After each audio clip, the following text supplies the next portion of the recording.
Okay, so this is a student paper that I have anonymized.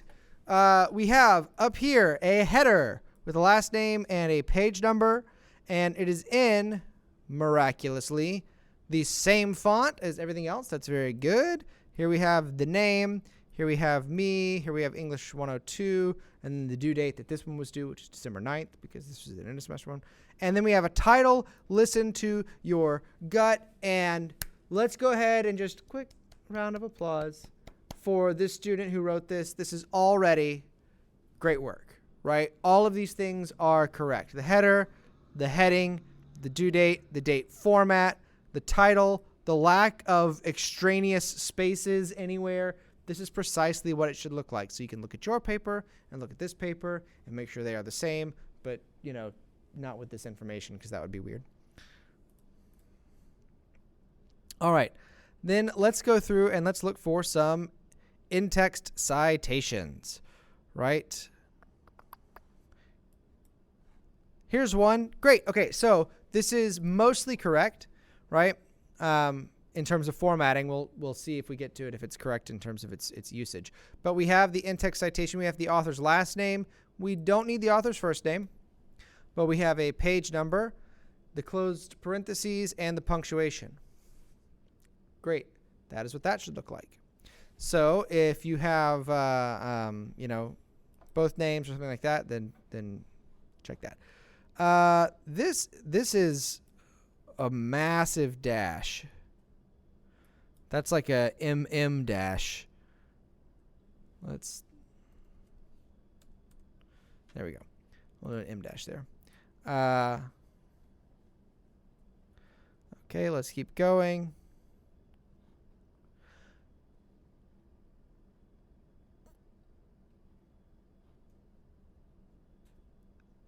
This is an odd little thing right here. We're missing the end quote, I believe, right there.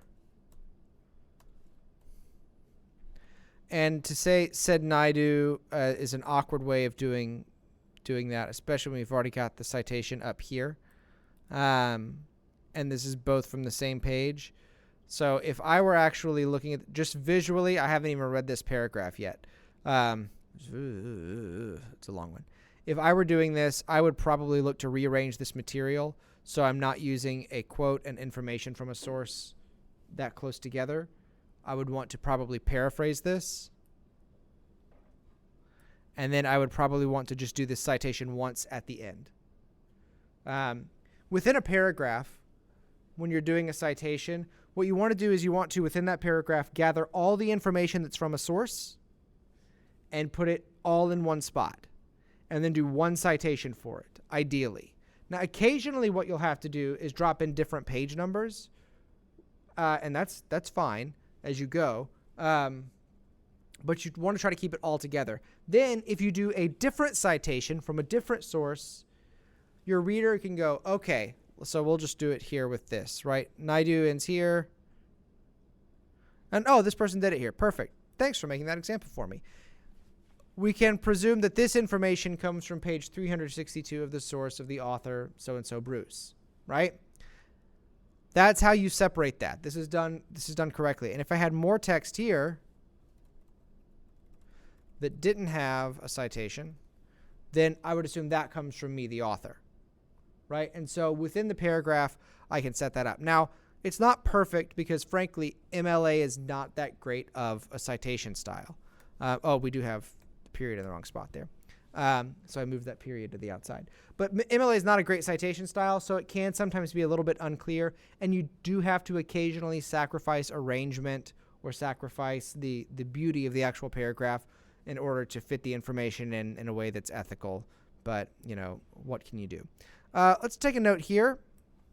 We have bolded headings. These should be left aligned, actually, which is fine. I think the other one wasn't it? Yes.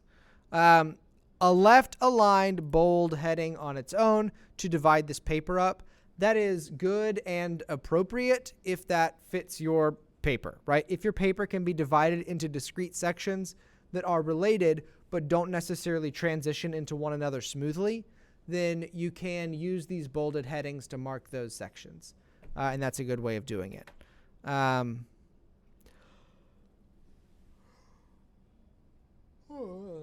Excuse me. Let's keep going. This is bold for some reason, right? Yeah, I don't know why that happened. This text is bold, and so is the word "the." Let's just change that. Whoops. Change that.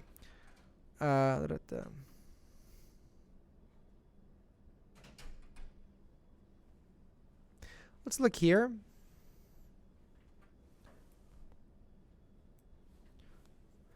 We want to make sure that we are doing standard capitalization. So in this instance, that's that. And I'm guessing what happens when we go look at the works cited page is that author. Yep.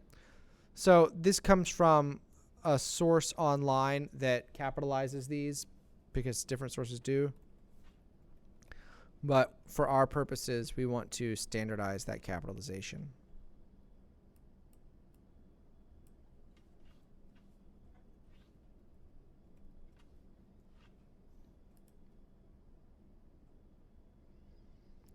That appears to be the only one, though. Speaking of the works cited page, a couple of things here. Again, we don't want this to be bold. We don't need the word page. We do need a D and an S.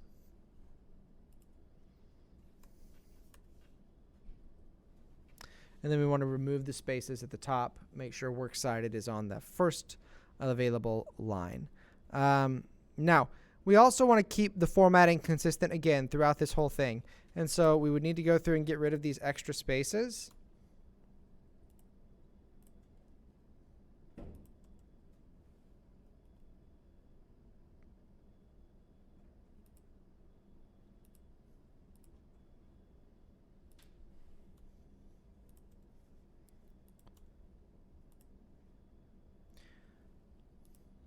And this random junk at the end. And then, once we've done that, go through and double space that too. Okay. Good, but we've got hanging indentations. The works cited page is in alphabetical order by author last name. That's all very good. There's some weird formatting stuff here.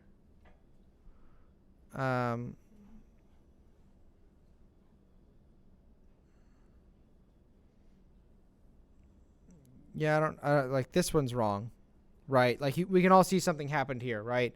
We've got a random name at the end. There's no closing of the quotation mark. Something's going on there.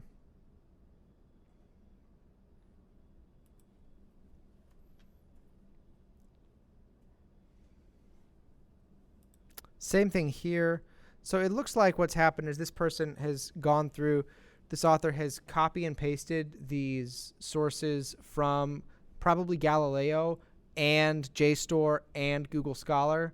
And so the various quirks of copying and pasting those, or maybe even some PDFs, right, have migrated into the works cited page. This is one of the reasons why I really encourage you to use that references function or the citations function in Google Docs or on the full version of Microsoft Word, is because when you do that, you avoid this. Going through and fixing all of these, it would take a very long time. And it would also be very annoying. But when you have generated it automatically, you avoid this sort of pitfall. So far on citations, this person would have lost a few points, both for the formatting of the in-text citations and the formatting issues in the works cited page, but they would have received most of the points. There's a clear attempt that has been made at ethical citation. It's pretty close on the in-text citations, and even if some of the information was a little off on the works cited page, all of the required information was there for the vast majority of them. Yes?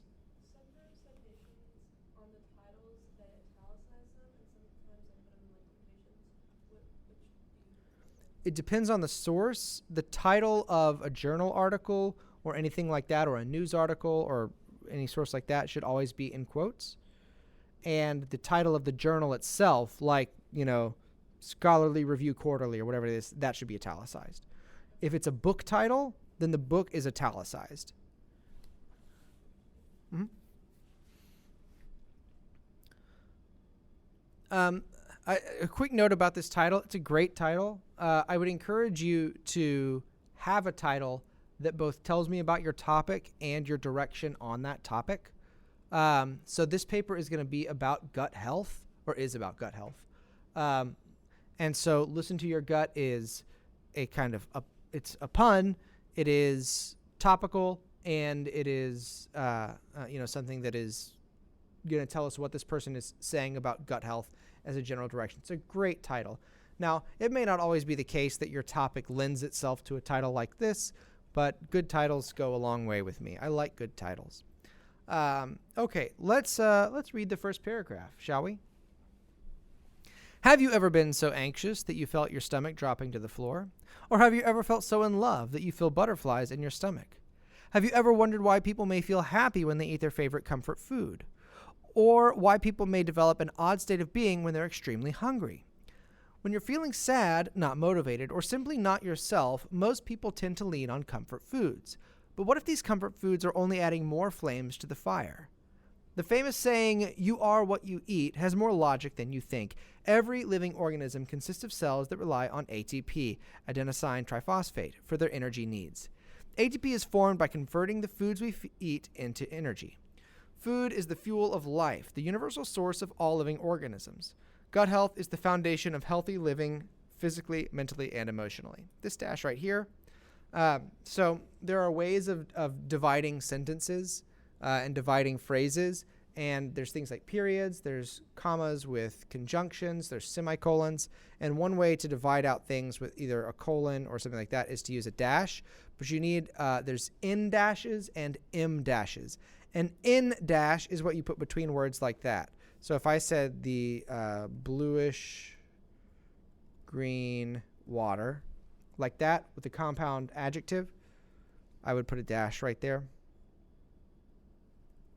That's an in dash. And the reason it is called an in dash is because it's the length of the letter N. Can anyone guess why it's called an M dash? N and M, like that, by the way. And I think that's true. From old printers stuff, they would have a dash, but I actually don't know that's true. That's apocryphal. It's not gospel. But anyway, N dash is an M dash. There was an N dash here, and we need an M dash. And I actually don't know what MLA says about spacing. Some citation styles space before and after, some don't. We won't here. It's going to tell us to, isn't it? When we click. Well, it's not going to say anything, will it? Then we'll do it like that. I think it looks better anyway. But again, we need style sheets. I'm working on it. This is backwards. You don't do the abbreviation and then the thing. You do adenosine triphosphate and then you go ATP.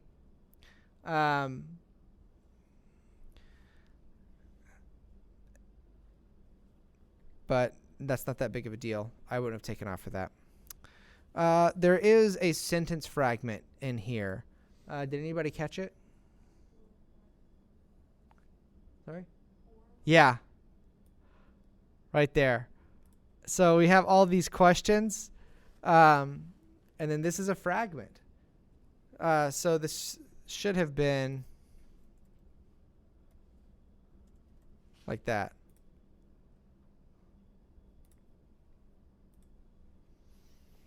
Because we're missing the "have you ever wondered." But now we can just do it like that, and that's fine. All right. This is not a bad introduction. There's a few odd things here. Namely, this sentence right here, actually, that we've already been looking at. This is out of place. Why do we have this information on ATP here? This is relevant information for the paper. It's not that it's not good information. It's great information. But this introduction is mostly about generating interest and direction, right? Have you ever wondered about why we have all these phrases in English that associate the stomach or the gut with mood, with health, with decision making? Why are all these phrases here? That's interesting. Well, science shows that blah, blah, blah, right?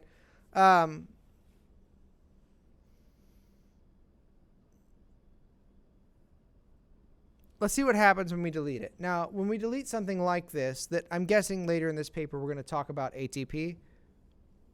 Let's copy it. Let's get a new document, and let's drop it in.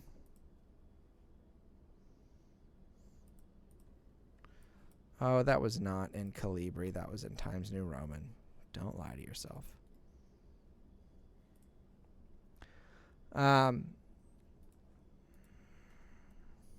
Is that consistent?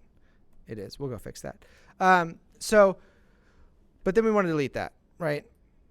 Let's see what happens when we delete it.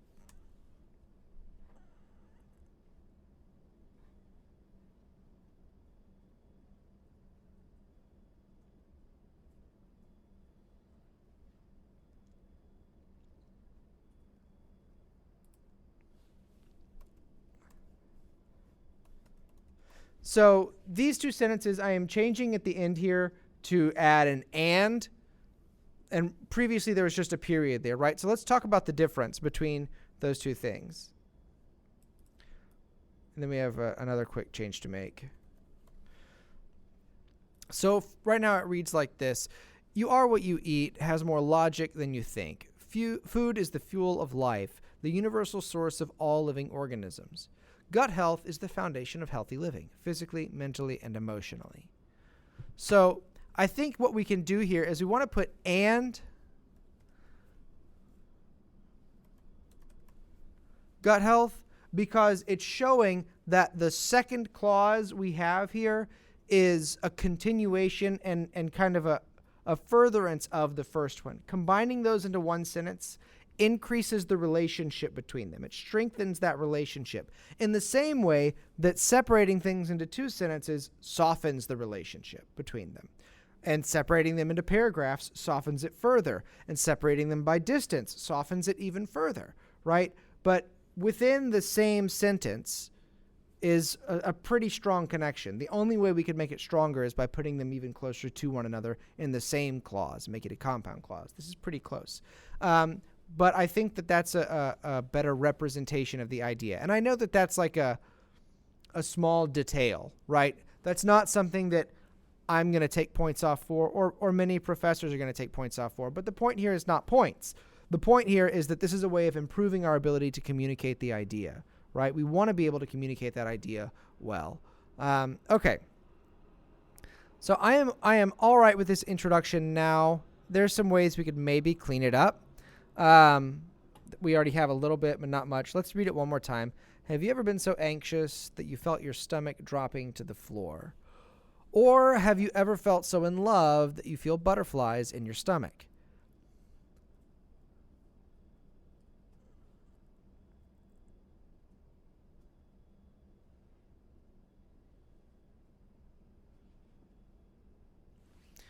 All right. Sorry, I just had an idea that I want to work with here. Just hear me out. We can use italics to show emphasis. That's another thing we can do them for, in addition to journal articles and things like that. Or when we're doing epigraphs. An epigraph is like a quote that goes at the beginning of a section that's not connected to everything else to show kind of the theme. So what happens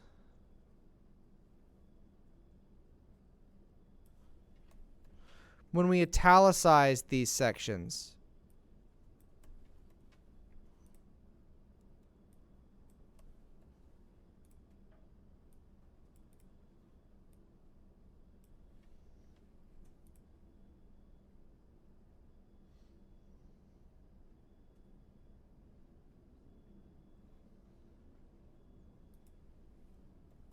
We'll just throw that in there as a hedge. I think that when we italicize this, in my mind, this emphasizes that we are making a play on the linguistic relationship between gut and brain, right? Or gut and language, rather. We're emphasizing the relationship between gut and language. You may not like that. I kind of like it.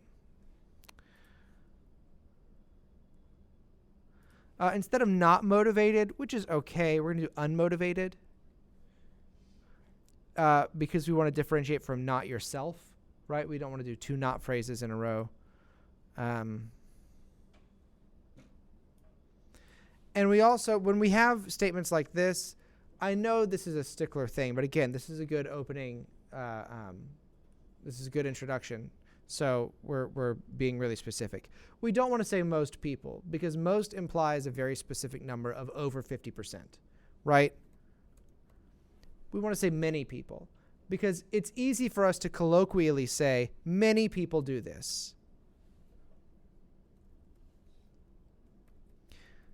And because now we're saying many people instead of most people, we can just say lean on comfort foods. And that's, again, a fine statement. We can get rid of the tend to because in this instance, this is such a safe thing to say. The idea of comfort food exists, right, in many cultures and in many places. So it's really safe to say many people lean on comfort foods. And that removes the specific most people. In the same way that we joined those sentences later to strengthen that connection, I want to separate these.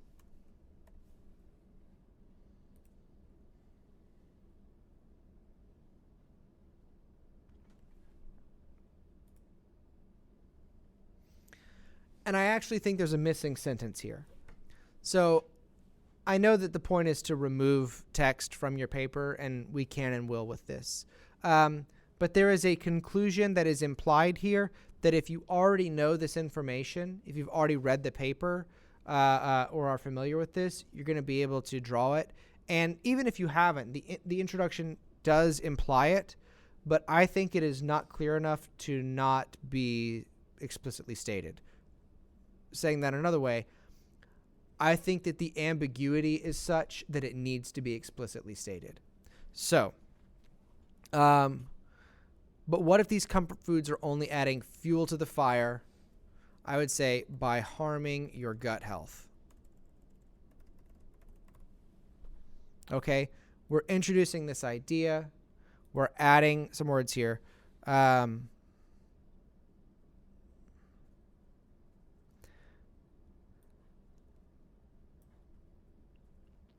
And then I think we delete this, right? The you are what you eat has more logic than you might think.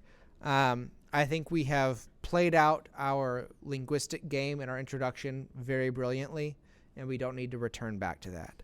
So I think we can delete some stuff there. But what if these comfort foods are only adding more flames to the fire by harming your gut health? We don't need to rely too much on metaphor either.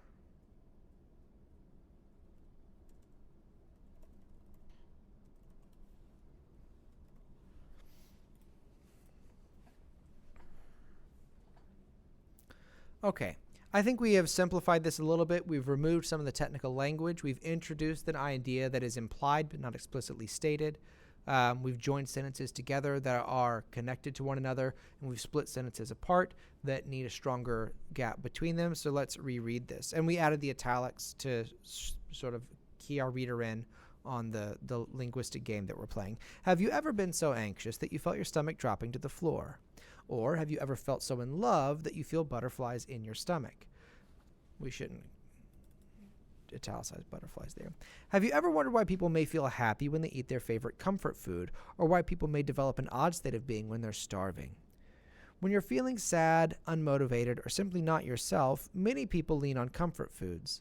But what if these comfort foods are only making things worse by harming your gut health?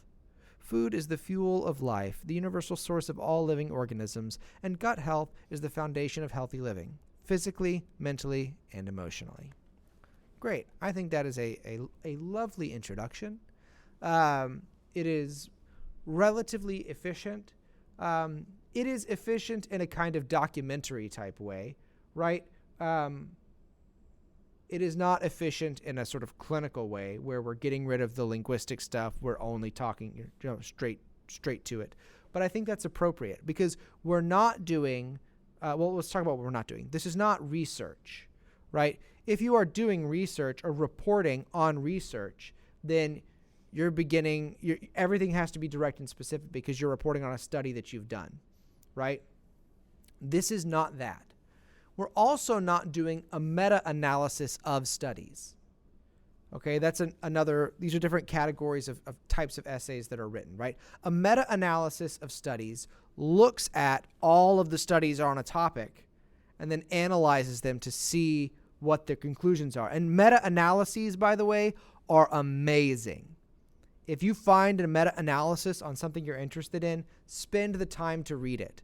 Because oftentimes, something that is not abundantly clear after one study will be clear after you're looking at 15 or 20 similar studies, right? And so you can see, well, this study was done in, it was done in South Korea with a homogenous, group of people, right? This is on 45 South Korean men who all have certain genetic markers. But when it was done in the Bronx and, only 3 of the people who were in the study had that same genetic marker, then it didn't show up. So we can see a relationship here that never would have appeared without, looking at the meta-analysis. So that meta-analysis is a really useful thing to look at, right? But that's, again, a very specific process that you're doing when you're looking at studies. What you're doing with this is you are making an argument based on research, right? It's a research paper. This is something that still counts as scholarship. This is still something that scholars do, but it's not the very technical research, nor is it a meta-analysis. There is an element of persuasion to it because you have an end in mind. You're trying to convince somebody of something. And in that mode, it is more appropriate to do something like this with this introduction, okay? Especially if you are, there's like a spectrum. And on one end of the spectrum, you have pure scientific research, right? We did a double-blind study on these things, or here's our experiment in the lab and how we did it, right? Then you have the meta-analysis, which we're looking at a bunch of those. Then you have sort of applied research, which is where you guys are. And then you have like popularization, which is like Neil deGrasse Tyson and Veritaserum Veritaserum is the stuff from Harry Potter. Veritas, I think. I can't remember his name on YouTube. But these would be like popularizers, right? They're not doing the research. They're just telling people about it for a common audience. Then you have clickbait, and that's just garbage, right? But so there's this big spectrum. And so you guys are kind of right in the middle with this. You're not popularizers, which is just for a generic audience, and you're not clickbait. You're doing motivated and argumentative paper based on research. Okay, cool. Digestive system. Stress is one of the most common causes of stomach problems. Okay, one of the reasons we have this bolded heading here is because there is no transition.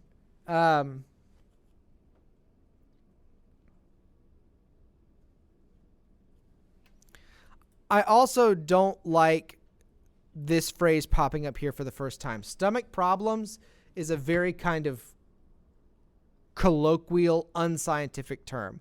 We're talking about gut health, right? And gut health is a very different thing from stomach problems, right? When I'm saying stomach problems, colloquially what I mean was, I should not have eaten that much falafel late at night or something, and now I'm having a bad morning, right?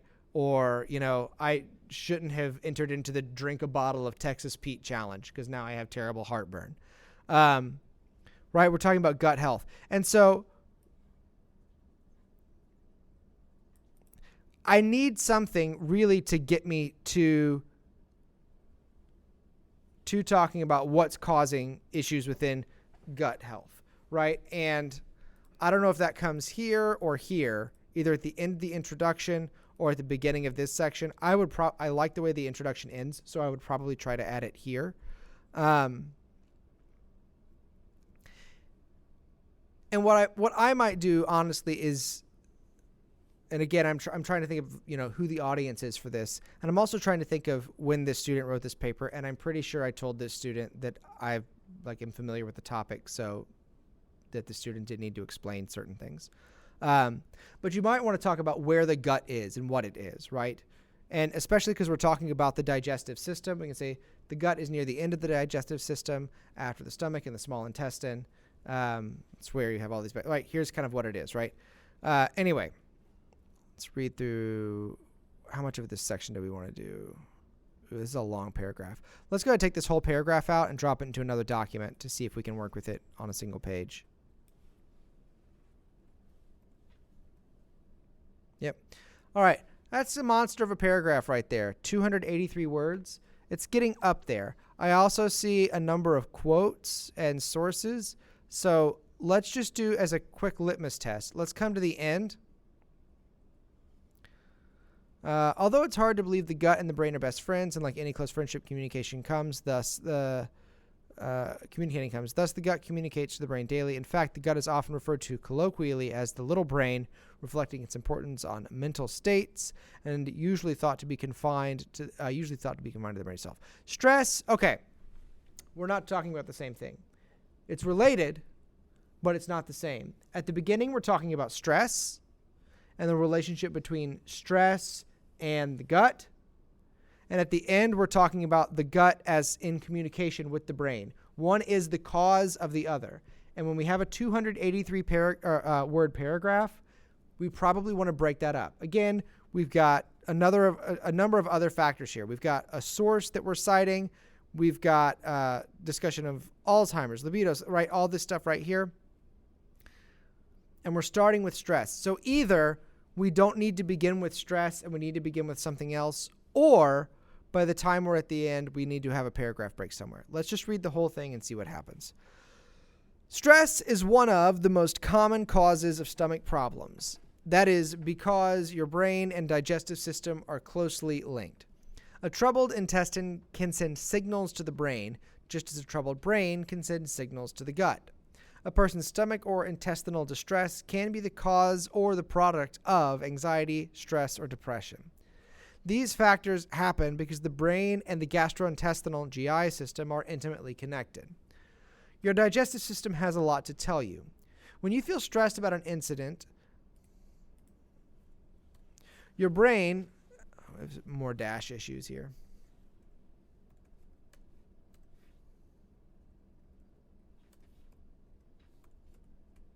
That's how they got that. With the help of hormones,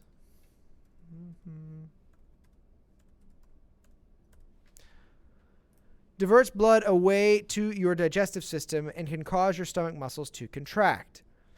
This stomach muscle contraction could lead to nausea, bloating, and other uncomfortable pains. Therefore, it is safe to say that food has a profound effect on mental health. It impacts your risk of depression, brain fog, and Alzheimer's, and plays a role in libido, sleep, OCD, and more. All right, what are we missing here? Yeah, we've got a serial list with no commas. I don't even want to know what libido, sleep, OCD is. Just seems uncomfortable. Libido, sleep, OCD, and more. Now, this, by the way, the Oxford comma or is here. That's used in MLA a lot. It basically just means before you have your contraction and or you use a comma. Not everyone does it. If you are writing in APA or in AP style, you don't use the Oxford comma, but in MLA you do. I think if you're consistent, that's fine. And also most of your professors aren't going to even notice. Some of them will, but. The brain and the gut might seem separate, but they are in constant communication with one another. Anger, anxiety, sadness, elation, all of these feelings can trigger symptoms in the gut. Quote, until we solve nutritional problems, no amount of medication and psychotherapy, he's going to be able to stem the tide of mental issues in our society, said Naidu. I don't think Naidu probably said that. because we have a mistyped quote here. My guess is it says, until we solve nutritional problems, comma, no amount of medication and psychotherapy is going to be able to stem the tide of mental issues in our society. Now, it's possible that it didn't say that it said it as it was typed. If it did,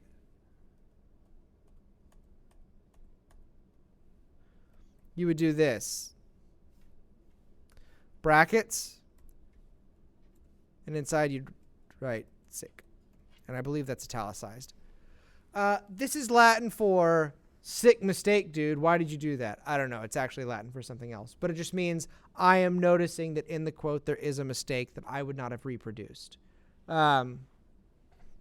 It's a way of letting your reader know my credibility is not damaged by the original author's inability to write this in the correct way.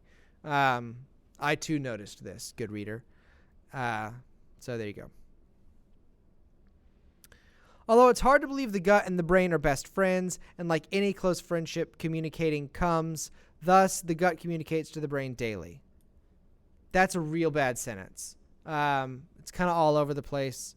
We'll talk about what's going on in this paragraph. Let's finish it. In fact, the gut is often referred to colloquially as the little brain, reflecting its importance on mental states, often usually thought to be confined to the brain itself.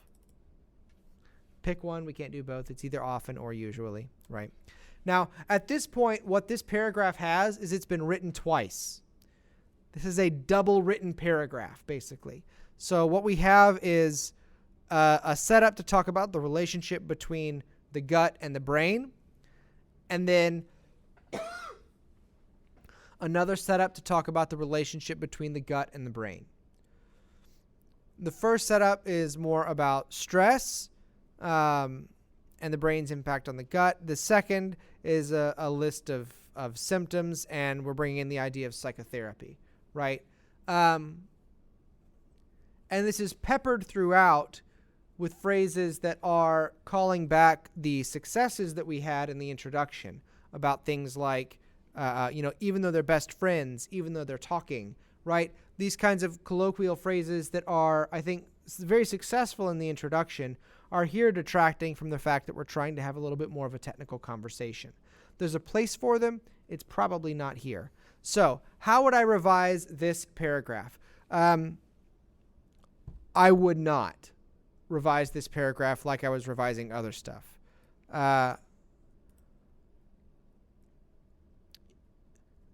Individual sentences, apart from the ones we flagged, are okay here. But because this has been double written, what I would do is I would go through and... How much time do we have?